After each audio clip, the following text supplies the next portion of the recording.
देख रहे हैं आज तक भारत, ग्रामीण भारत की आवाज। अनूपपुर जिले के पुष्पराजगढ़ ब्लॉक अंतर्गत ग्राम बेदी का मामला। यहाँ पे बैगा आदिवासी लगभग 10-15 वर्षों से 102 एकड़ जमीन पर खेती कर रहे हैं।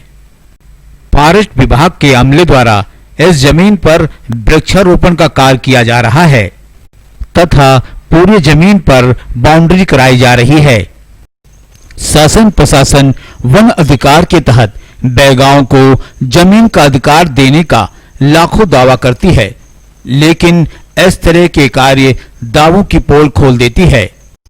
पुष्पराजगढ़ के ग्राम बेदी के ढूमर टोला में कई बैगा परिवार जो वर्षों से जिस जमीन में खेती कर अपना जीवन यापन करते आ रहे थे, उन्हें वन विभाग के अमले ने उनकी लहलहाती धान की फसल को चौपट कर उन्हें बेदखल कर दिया है, जिसके विरोध में पीड़ित बैगाओं का परिवार कलेक्ट्रेट आ बैठा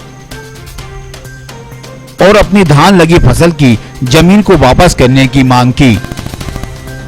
जिला मुख्यालय अनूपपुर पहुंचकर राष्ट्रीय जैस के बैनर तले बैगाओं ने राष्ट्रपति के नाम अपर कलेक्टर सरोधन सिंह को ज्ञापन सौंपा, जिसमें लिखा कि पुष्पराजगढ़ के ग्राम बेदी के डूमर टोला की भूमि में वर्षों से हमारे पूर्वजों और हमारे द्वारा जोता बोया जा रहा था। हमारा जीवन इसी भूमि पर निर्भर था और इसमें धान की फसल लगी हुई थी, जिसे वन विभाग द्वारा अचानक आकर उस जमीन को वन विभाग की बताकर वहां पर खड़ी फसल को ट्रैक्टर चलाने लगे और खेतों में लगी धान की फसल को भी नष्ट कर दिया। अभी प्रेजेंट टाइम पे वहाँ पे धान की खेती है, मतलब धान की फसल लहलहा रही है। लगभग 100 एकड़ से ऊपर की जमीन है। कल ही के दिन फॉरेस्ट डिपार्टमेंट पूरा जिला का आमला, पूरे शहडोल संभाग के एसडीओ फॉरेस्ट जाके वहाँ पे इनके फसलों के ऊपर ट्रैक्टर से बाउंड्रीकरण कराया गया और उस फसल पे इन लोगों ने गड्ढा खोदा है और पूरी बाउंड्री वॉल करा दी है। यहाँ तक ये फॉरेस्ट वाले कुछ लोग जाके इनको धमकी भी देते हैं। वहाँ पे बंदूक लेके गए तो कई लोगों को ये भी बोला गया कि आना नहीं तो गोली चला देंगे।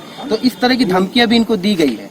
तो हमारा शासन से ये निवेदन है कि एक तरफ तो सरकार कहती है कि हम इनको वन विभाग का पट्टा दिलवा रहे हैं और दूसरी तरफ आप इनको जमीन से बेदखल कर रहे हैं। तो आप बताइए कि इनके साथ जो इनके छोटे छोटे बच्चे हैं, ये जितने भी हैं, ये बच्चे हैं छोटे छोटे, बताइए ये जाएंगे कहाँ? कल के दिन इनको खिलाएगा कौन? शासन प्रशासन को इसके लिए कोई उचित व्यवस्था करनी चाहिए और हम मांग करते हैं प्रशासन से इनको वनाधिकार का पट्टा दिया जाए। आप यहाँ क्यों आए हो? हम कलेक्टर साहब के पास यही निवेदन लेके आए कि इनका जो अभी फसल है वर्तमान समय में, पहले तो जो काम लगाए गए उनको रोका जाए और दूसरा इनको वनाधिकार का पट्टा दिया जाए। अगर वो मांग नहीं मानते तो हम यहाँ से जाएंगे नहीं, हम यहाँ बैठे रहेंगे, क्योंकि हमारे पास अब इसके अलावा कोई रास्ता नहीं है।